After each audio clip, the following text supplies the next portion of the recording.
Hello दोस्तों, आप देख रहे हैं जीबी फार्मेटिक। आज की वीडियो हम लोग सॉल्व करेंगे प्रीवियस ईयर 2022-23 के 2 नंबर के क्वेश्चंस जो कि 2022-23 से पूछे गए थे। ठीक है, इन सारे क्वेश्चंस को आज हम लोग इस वीडियो में सॉल्व करेंगे। चलिए बिना देरी किए शुरू करते हैं। आप लोग अपना तैयारी जारी रखिए। तो अगर आप 2 साल के previous year question paper solve कर लेते हैं, समझ लीजिए आपका लगभग 80% आपका क्वेश्चन जो होता है मैच हो जाएगा और आप अच्छे नंबर गेन कर पाएंगे। ठीक है, देखिए पहला क्वेश्चन है डिफाइन एनाटॉमी एंड फिजियोलॉजी। बहुत ही आसान क्वेश्चन है एचएपी का, लगभग हर एक एग्जाम में पूछा जाता है। ठीक है, एनाटॉमी क्या होता है, फिजियोलॉजी क्या होता है। पिछली वीडियो आपको बताया था कि एनाटॉमी मतलब होता है study about the structure of the body and physiology मतलब होता है study about the function of the body. ठीक है, मतलब कि हमारा जो स्ट्रक्चर है, देखिए the word comes from the Greek word anatome. इसका मतलब होता है to cut part. To cut part मतलब ऐसा बॉडी का कोई पार्ट होता है। ठीक है, anatomy is a science that deals with the structure that make up of the body and how those structures relate with each other.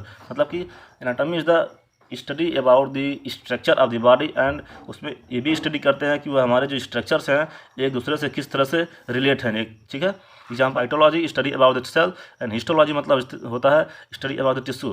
ठीक है, सरफेस एनाटॉमी हो गया, रीजनल एनाटॉमी हो गया, सिस्टमिक एनाटॉमी हो गया, डेवलपमेंट एनाटॉमी हो गया, सारे जो इसी टाइप होगा। ठीक है, एग्जाम्पल में लिख लीजिएगा। फिजियोलॉजी क्या होता है, physiology is the study of how human body and its parts work और फंक्शन। मतलब ह्यूमन बॉडी और उसके पार्ट्स जो होते हैं किस तरह से फंक्शन करते हैं, वर्क करते हैं, उसी को कहते हैं फिजियोलॉजी। एग्जाम्पल है cell physiology, special physiology, systemic physiology, pathological physiology, इसमें डिजीज इफेक्ट को देखते हैं, और पैथोलॉजी फिजियोलॉजी इसमें एबनॉर्मेलिटीज़ को देखते हैं। ठीक है, सेकंड क्वेश्चन है, देखिए right the name of the 2 neurotransmitter. हम लोग पढ़ते हैं न्यूरॉन्स, न्यूरो सिस्टम में पढ़े होंगे न्यूरोट्रांसमीटर के बारे में। आखिर 2 न्यूरोट्रांसमीटर का नाम लिखना है इसमें। देखिए एसिटाइल कोलिन हो गया, ACS से डिनोट करते हैं, नॉर एड्रेनलिन हो गया, NA से डिनोट करते हैं। ठीक है, इसको देख लेते हैं थोड़ा सा डिटेल में। अगर आपको 7 नंबर में भी आता है तो उसको आप लिख सकते हैं। पिछली वीडियो में जो हम लोग 10 नंबर क्वेश्चन सॉल्व कर रहे थे तो उसमें हम लोग डिटेल में इसके बारे में पढ़े हुए हैं। ठीक है, इन सिंपैथेटिक नर्वस सिस्टम, अगर हम सिंपैथेटिक नर्वस सिस्टम पढ़ रहे हैं तो उसमें जो होता है प्री गैंग्लियोनिक न्यूरॉन या पोस्ट गैंग्लियोनिक न्यूरॉन। मतलब प्री मतलब क्या होता है, मान लीजिए 2 न्यूरॉन जो होता है एक दूसरे से जुड़े हुए हैं। ठीक है, ये 2 न्यूरॉन हैं जहाँ एक दूसरे से जुड़ते हैं ना, इस जुड़े पार्ट को कहते हैं सिनेप्स। ठीक है, इस जुड़े पार्ट को सिनेप्स कहते हैं। इस जहाँ 2 न्यूरॉन एक दूसरे से जुड़ते हैं उस पॉइंट से पहले वाले जो पहले वाला न्यूरॉन होता है उसे कहते हैं प्री गैंग्लियोनिक न्यूरॉन। जो इसके बाद वाला न्यूरॉन होता है उसे कहते हैं पोस्ट गैंग्लियोनिक न्यूरॉन। जो सिंपैथेटिक नर्वस सिस्टम में प्री गैंग्लियोनिक न्यूरॉन होता है उसमें जो होता है, अगर जो न्यूरोट्रांसमीटर होता है एसिटाइल कोलिन, लेकिन जो पोस्ट गैंग्लियोनिक न्यूरॉन होता है, पोस्ट गैंग्लियोनिक न्यूरॉन में होता है नॉर एड्रेनलिन। ठीक है, इसमें एसिटाइल कोलिन होता है, इसमें नॉर एड्रेनलिन होता है। उसी तरह से पैरासिम्पैथेटिक नर्वस सिस्टम में प्री गैंग्लियोनिक न्यूरॉन और पोस्ट गैंग्लियोनिक न्यूरॉन दोनों तरह के न्यूरॉन में एसिटाइल कोलिन ही प्रेजेंट होता है। ठीक है, as a neurotransmitter. Write the name of the universal donor. तीसरा यूनिवर्सल डोनर, हम लोग ब्लड ग्रुप के बारे में पढ़ रहे थे तो उसमें यूनिवर्सल डोनर के बारे में भी, यूनिवर्सल डोनर जो होता है क्वेश्चन बहुत ही इंपॉर्टेंट है। हर बार वाइबा में या फिर 2 नंबर क्वेश्चन में हमेशा बार पूछ लिया जाता है। ठीक है, तो person with the type O blood group are said to the universal donor. मतलब कि जो O ब्लड ग्रुप वाले व्यक्ति होते हैं उसे कहते हैं यूनिवर्सल ब्लड डोनर। मतलब कि वह किसी को भी अपना ब्लड दे सकते हैं because they lack of antigen A and B in red blood cells. जो उस ब्लड का रेड ब्लड सेल्स होता है RBC में एंटीजन A और B नहीं होता है। अगर एंटीजन A और B नहीं होगा तो कोई किसी प्रकार का रिएक्शन नहीं करेगा, तो मतलब कि कोई भी एलर्जिक रिएक्शन नहीं प्रोड्यूस करेगा। ठीक है, in an emergency their blood can be given to anyone. किसी भी इमरजेंसी में वह ब्लड किसी को दिया जा सकता है। ठीक है, डी क्वेश्चन देख लेते हैं। Define the term synapse. Synapse क्या होता है, point at which a nervous impulse passes from one neuron to another. ठीक है, एक ऐसा पॉइंट होता है जिसके थ्रू एक न्यूरॉन से दूसरे न्यूरॉन में इंफॉर्मेशन या फिर इम्पल्स पास होता है। ठीक है, जैसे आपको यहाँ बताया ना कि 2 प्रकार के न्यूरॉन है, 2 न्यूरॉन है। एक न्यूरॉन में अगर कोई इन्फॉर्मेशन हमारा आ रहा है, ठीक है, यहाँ से जा रहा है, और हमारे बॉडी में सारे न्यूरॉन्स एक दूसरे से जुड़े होते हैं। ठीक है, जहाँ जिस पॉइंट पर जुड़ते हैं, मान लीजिए एक न्यूरॉन से दूसरे न्यूरॉन में अगर इन्फॉर्मेशन को ट्रांसफ़र करना है तो एक दूसरे से जुड़े रहेंगे तभी तो ट्रांसफ़र होगा। तो मतलब जिस पॉइंट पर जुड़े होते हैं न्यूरॉन्स, ठीक है, उसी पॉइंट को कहते हैं सिनेप्स। उसी पॉइंट को सिनेप्स कहते हैं। अगर हम लोग इस वाले पॉइंट को, मान लीजिए इस वाले पॉइंट को थोड़ा हम जूम करके देखते हैं, इस वाले पॉइंट को हम जूम करके देखते हैं, इस वाले पॉइंट को जहाँ पे जुड़ा हुआ है, अगर इसको हम लोग जूम करके देखेंगे तो आपको इस तरह से दिखाई देगा। देखिए मान लीजिए कि पहले न्यूरॉन का अंतिम छोर है, दूसरे न्यूरॉन का जहाँ पे रिसीव कर रहा है वो वाला छोर है। ठीक है, तो देखिए, जो पहले वाले को कहते हैं प्री सिनेप्टिक न्यूरॉन, दूसरे वाले को कहते हैं पोस्ट सिनेप्टिक न्यूरॉन, ठीक है। जहाँ पे जुड़ता है उस वाले पॉइंट को कहते हैं सिनेप्टिक क्लेफ्ट, ठीक है, इसको कहते हैं सिनेप्स, ठीक है। देखिए, यहाँ सिनेप्टिक वेसिकल्स होते हैं, प्री सिनेप्टिक न्यूरॉन्स में सिनेप्टिक वेसिकल्स होते हैं जो कि न्यूरोट्रांसमीटर को कंटेन किए होते हैं, ठीक है। इसके अंदर न्यूरोट्रांसमीटर होता है, ये वोल्टेज गेटेड चैनल होता है यहाँ पे, इसका भी यूज होता है, बताएंगे अभी।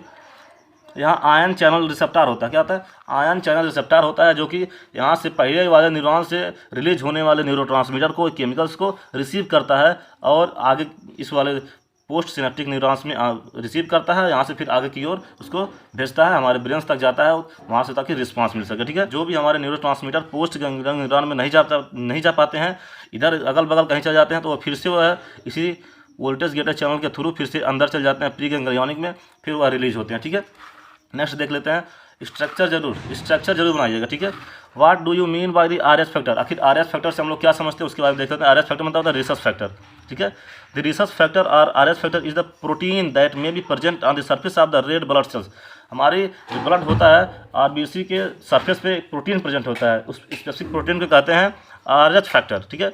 उसी आर एस फैक्टर के बेसिस पे हम लोग मतलब डिसाइड करते हैं कि कोई भी व्यक्ति कौन से ब्लड को ले सकता है, रिसीव कर सकता है, फिर ट्रांसफर कर सकता है, ठीक है। If RBC contain the R S antigen, they are the, दो तरह के हो सकते हैं, आर एस पॉजिटिव या आर एस निगेटिव, दो तरह के आर एस फैक्टर होते हैं, आर एस पॉजिटिव होते हैं और आर एस निगेटिव होते हैं। इसमें उसी के बेसिस पे हम लोग पता करते हैं कि कोई भी person R S factor to ensure that they receive compatible blood, मतलब कोई भी व्यक्ति वो किसी ब्लड को रिसीव कर सकता है कि नहीं कर सकता है, ठीक है।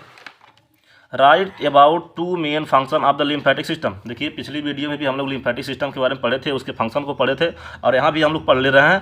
पहला फंक्शन होता है फ्लूइड एंड प्रोटीन बैलेंस, जो हमारी बॉडी में फ्लूइड होता है, मतलब लिक्विड फ्लूइड होता है हमारे बॉडी में, और प्रोटीन होता है उस सारे न्यूट्रिएंट को बैलेंस करने का काम करता है, मतलब कि अगर ज़्यादा मात्रा में है तो उसको फिल्टर करके एक जगह स्टोर कर लेगा, फिर उसके जैसी आवश्यकता होगी उसको फिर रिलीज करता रहेगा, ठीक है। Fluid filtered and trapped in the tissue, जो फ्लूइड एक्सेस मात्रा में होता है फिल्टर करता है, उसके बाद में उसको ट्रैप्ड मतलब रोक लेता है इन द टिश्यू में। Prevent this loss by collecting this fluid in the lymphatic system, मतलब कि उसको लॉस नहीं होने देता है, उसको प्रिवेंट करके रखा रहता है, जैसी आवश्यकता होती है, जैसे ही हमारी बॉडी में आवश्यकता होती है उसी हिसाब से उसको रिलीज करता है, और जो अनवांटेड सब्सटेंस होते हैं फिल्टर करके वहाँ से उसको रिमूव कर देता है, ठीक है। Transportation of the nutrient, second function है, देखिए जो हमारा फ्लूइड होता है उसमें न्यूट्रिएंट्स भी होते हैं, उस न्यूट्रिएंट्स को जो होता है ट्रांसपोर्ट करता है, जैसे जिस टिश्यू में, जिस ऑर्गन में, जिस वाले सेल में वहाँ पे न्यूट्रिएंट की आवश्यकता होती है, वैसे वैसे उस हिसाब से वहाँ पे वो ट्रांसपोर्ट करता है, वहाँ से सप्लाई करता है, ठीक है। It carries lipid and lipid soluble vitamins, vitamin A, vitamin D, vitamin E and vitamin K, deliver oxygen, hormone and other essential nutrients, देखिए ये सारे को डिलीवर करता है, प्रोटेक्शन करता है। तीसरा फंक्शन देख लीजिए, दो पूछा लेकिन हम 3-4 पढ़ लेते हैं। प्रोटेक्शन करता है क्योंकि इसमें बी सेल और टी सेल होता है जो कि इम्यूनिटी के लिए रिस्पांस होते हैं। एक्सक्रेशन होता है, जो अनवांटेड होता है, टॉक्सिक सब्सटेंस होता है, उसको जो होता है रिमूव कर देता है। एक्सक्रेशन मतलब होता है रिमूवल, मतलब शरीर से बाहर निकाल देता है, ठीक है।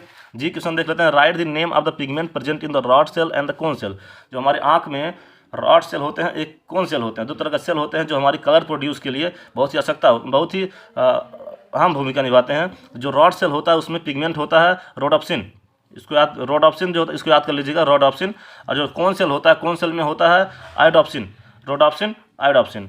रॉड सेल में रोडोप्सिन होता है और कौन सेल में आयोडोप्सिन होता है। इनके फंक्शन को थोड़ा देख लेते हैं डिटेल में।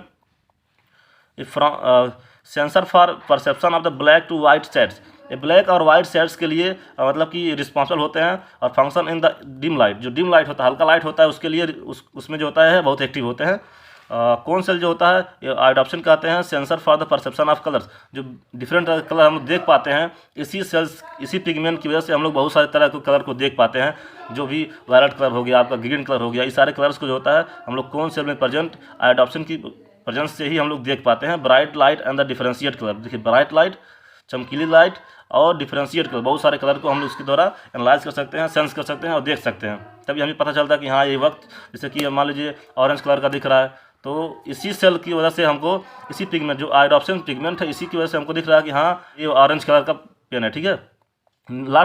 उसके बाद देख लेते हैं next name the bones present in the year, हमारे कान में कौन कौन से बोन्स प्रेजेंट होते हैं, ठीक है। ईयर्स ऑसिकल्स, उसे कहते हैं ईयर ऑसिकल्स कहते हैं, ठीक है। अगर कहीं पूछता है कि राइट द ईयर ऑसिकल्स, तभी हम लोगों को अपने कान में प्रेजेंट 3 उन बोन्स के बारे में लिखना है जो कि प्रेजेंट होते हैं। देखिए पहला है मेलियस, इनकस एंड स्टेपिस, ठीक है। मेलियस को कहते हैं हैमर, मतलब कि हैमर शेप का होता है। इनकस जो होता है एनिमल शेप का होता है। स्टेपिस जो होता है स्टरप शेप का होता है, ठीक है। 3 smallest bone of the human body, ये जो होता है बोन सबसे छोटी बोन होती है हमारे ह्यूमन बॉडी की।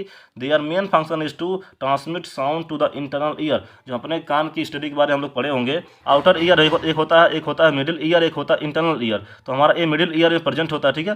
ये सारे मिडिल ईयर में प्रेजेंट होते हैं। मिडिल ईयर से, आउटर ईयर से कोई साउंड आ रहा है तो वो ट्रांसपोर्ट होता है मिडिल ईयर में। मिडिल ईयर में ये बोन्स प्रेजेंट होते हैं, ये उसको जो होता है वाइब्रेट करते हैं। वाइब्रेट करने के बाद इसको इंटरनल ईयर में भेजते हैं, फिर हमको वहाँ पे सुनाई देता है कि हाँ ये साउंड या फिर ये आवाज़ आ रहा है वहाँ से, ठीक है। देखिए नेक्स्ट है व्हाट इज कार्डियक आउटपुट। पिछली वीडियो जो 2 नंबर के क्वेश्चन हम लोग सॉल्व किए हैं उसका लास्ट क्वेश्चन है, वहाँ से आप वीडियो को देख लीजिएगा, पूरा समझ में आ जाएगा डिटेल में।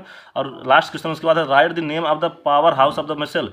इसका power house of the cell किसे कहते हैं, जब हम लोग सेल के बारे में पढ़ रहे थे तो power house of the cell mitochondria जिसे कहते हैं, उसके बारे में भी इसके स्ट्रक्चर के साथ हम वहाँ डिटेल में डिस्कस किया गया है, वहाँ वीडियो में देख लीजिएगा। अगली वीडियो हम लोग 7 मार्क्स और 10 नवंबर के क्वेश्चन जो बचे हुए हैं 2022-23 के, इसको हम लोग सॉल्व करेंगे। आपके एग्जाम से पहले सारे वीडियो सॉल्व हो जाएंगे। अगर आप 2 साल के क्वेश्चन पेपर जो सॉल्व कर चुके हैं हम, इसको अगर आप देख लेते हैं, समझ लीजिए आपका एग्जाम 80 से 90% सारे क्वेश्चन मैच हो जाएंगे।